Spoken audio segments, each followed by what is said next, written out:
doing today? This is Dana from Masterland Investing. First of all, thank you guys for tuning in. What I want to talk about today is the opportunity in finding land for almost nothing around the country, and also the option of possibly putting a mini house or homesteading. I haven't addressed it. A lot of the land guys, they talk about it briefly, but I just think it's a great avenue to think about. I'm going to go ahead in the near future. I'm going to go ahead. I think I'm going to build some mini houses and some properties I'm going to acquire.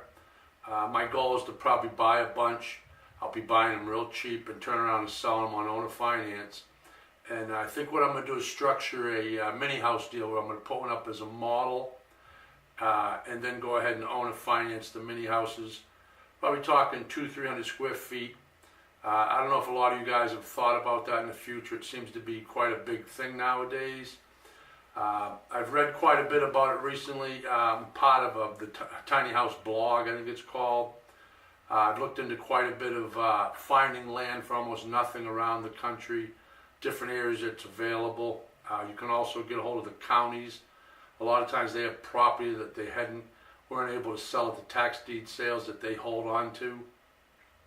There's always great deals through the counties if you just get creative, like I always say. Think outside the box. But as a land investor, as a savvy land investor, as a master land investor, even a beginner, you're going to come across a lot of properties. And if you've learned a lot of the tools and you're applying them and you're doing some self-buying, you're going through a lot of property in your inventory, and you come across you're buying quite a bit of property. It's not a bad idea to look into it with the county, see what their restrictions are as far as their limits. If it's possible, if there's utilities, even if there isn't. The option of putting in possibly a mini house. The builds are pretty cheap to do. I have a construction background, and I'm actually pretty excited about it. I love a challenge. I think it'll be a great opportunity. I want to say they're probably more recession-proof as time goes by and we go through this full cycle. That if you're involved in something like that, it might be more recession-proof than trying to get into a basic bricks-and-mortar real estate business, or if you're in it, maybe that's another option in the future. You can build them fairly cheap. I think the demand's pretty high.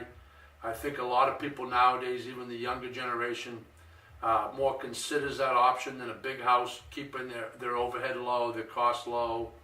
The options for a single person, maybe an older husband and wife that wants something for retirement.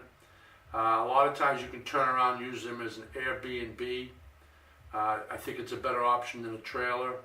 I've looked at a lot of areas. Some of these areas I look at, I'm thinking about these areas and communities I invest in that they're not deed restricted, which means there's a limit on what you can and can't put in the property. So particular areas that maybe have mobile homes, older modulars, it would be a great opportunity. That's great potential to maybe consider talking to the county, seeing what their restrictions are, and putting up maybe a mini house. Be a lot of fun. I'm looking forward to it. I think it has great opportunity. It lends itself towards more of the savvy person, doesn't want a big expense. Like I said, if anything, it's a great place to park your RV in the driveway. Great place for a retreat. It's a great option for people that want to get out of the big city, would like to have a little place to get to. I'm talking mini homes, maybe 200 to 300 square feet, maybe 400 at the max. Rectangle buildings with lofts for sleeping areas. Mini kitchens, small bath. I have a particular area I'm looking at that I think I'm going to have to put in utilities. There's power poles, but I'm probably going to have to put a well and septic in. But I think it's according to the size of the building as far as your leach field and your septic. So that's not a big cost. Build a nice model. I think you could possibly build one, use it as the model home, and then as you find people to put deposits in, you could run it that way.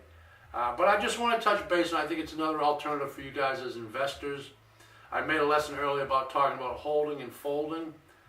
It's a great option if you have properties in an area that you don't think it's the most desirable area, for instance, but the properties are cheap enough that you could look at that option. You can even find a contractor to build them cheap enough for you if you haven't got any experience in construction. And even if you don't, there's plenty of information online. I mean, I'm not talking building a mansion. I mean, if you could build a nice shed, you could build a decent mini house. So that's the lesson for the day. I just wanted to go over that, guys. Once again, thanks for tuning in. Hope you're having a great day. Go out there and inspire someone today. Don't be greedy. Try to be kind. If you like the video, please hit the like. If you feel it's worth sharing, please share. Obviously, if you're not a subscriber, I'd love to have you follow us and stay tuned. I make it my goal to continue to put out great content, good videos, good audios.